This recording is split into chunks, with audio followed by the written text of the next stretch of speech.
Hello दोस्तों, कैसे हैं आप लोग। स्वागत है आपका एक और नई कहानी में। आज की कहानी शुरू करूं उससे पहले एक छोटी सी रिक्वेस्ट है, वीडियो को लाइक और चैनल को सब्सक्राइब ज़रूर कर लें। मैं हर रोज़ सुबह आपके लिए ऐसी ही कहानियां लेकर आता हूं। चलो शुरू करते हैं आज की कहानी। पुराने समय की बात है, किसी नगर में एक सेठ सेठानी रहते थे। वैसे तो उनके पास खूब ठाट बाट था, मगर हमेशा एक दुख उन्हें सताता रहता। उनके कोई संतान नहीं थी। संतान प्राप्ति के लिए सेठ जी को किसी ने भी कोई उपाय बताया, सेठ जी ने वो ही किया।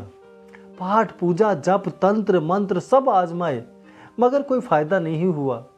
एक दिन देवऋषि नारद घूमते हुए उस नगर में पहुंच गए।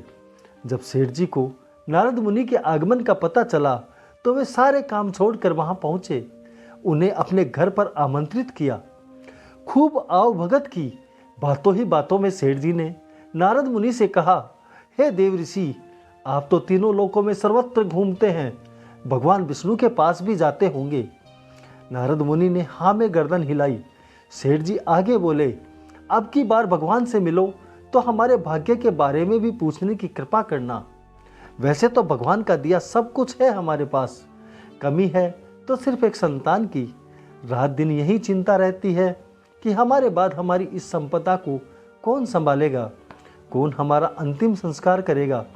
अगली बार पूछकर आने का वादा कर। नारद मुनि ने सेठ जी से विदा ली और घूमते हुए बैकुंठ धाम पहुंच गए। भगवान विष्णु ने मुस्कुरा कर देव ऋषि का स्वागत किया। औपचारिक बातचीत के बाद नारद मुनि ने भगवान से सेठ जी के बारे में जिक्र किया। भगवान विष्णु ने नारद मुनि को बताया कि सेठ जी की किस्मत में संतान सुख नहीं है।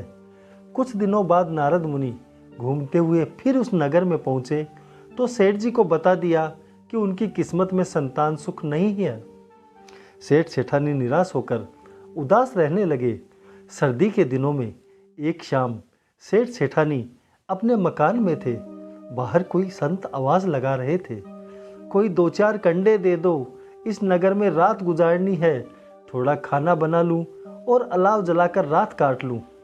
पर कोई भी दरवाज़ा नहीं खोल रहा था, क्योंकि उन दिनों उस नगर में एक अफवाह फैली हुई थी कि संत वेश में डाकू घूम रहे हैं और भिक्षा के नाम पर दरवाज़ा खुलवाकर लोगों को लूट रहे हैं। सेठ जी भी डर गए। तभी संत ने फिर आवाज़ लगाई, जो भी मुझे कंडे देगा उसके घर में उतनी ही संतान होगी। ये बात सुन सेठानी ने सेठ जी से कहा, हमें एक बार विश्वास करके देख लेना चाहिए, क्या पता वाकई कोई दिव्य संत हो और उनके आशीर्वाद से हमारे आंगन में किलकारी गूंज जाए। अगर वो डाकू भी हुए तो हमारा क्या ले जाएंगे, वैसे भी हमारे बाद हमारी संपत्ति लोग ही खाएंगे। डरते डरते सेठ जी ने दरवाज़ा खोला और संत के पास गए और हाथ जोड़कर निवेदन किया, महाराज आप मेरे घर खाना खाओ और वहीं रात गुजार लो। लेकिन संत ने कहा कि हम न तो किसी गृहस्थ के यहाँ ठहरते हैं और न ही किसी और के हाथ से बना भोजन ग्रहण करते हैं।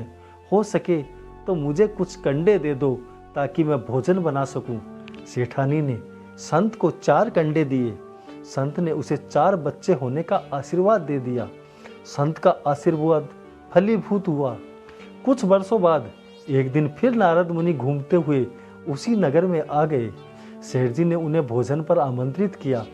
भोजन करते हुए नारद मुनि की नज़र उन बच्चों पर गई। उन्होंने सेठ जी से पूछा कि ये बच्चे किसके हैं। सेठ जी ने बताया कि किस तरह एक संत के आशीर्वाद से उन्हें 4 संतानों की प्राप्ति हुई। नारद मुनि आग बबूला होकर बोले, इसका मतलब भगवान विष्णु ने मेरी बात खराब करवा दी। मुझे तो कहा कि तुम्हारी किस्मत में संतान सुख ही नहीं है और तुम्हें संतान भी दे दी। नारद मुनि सीधे बैकुंठ धाम पहुंचे।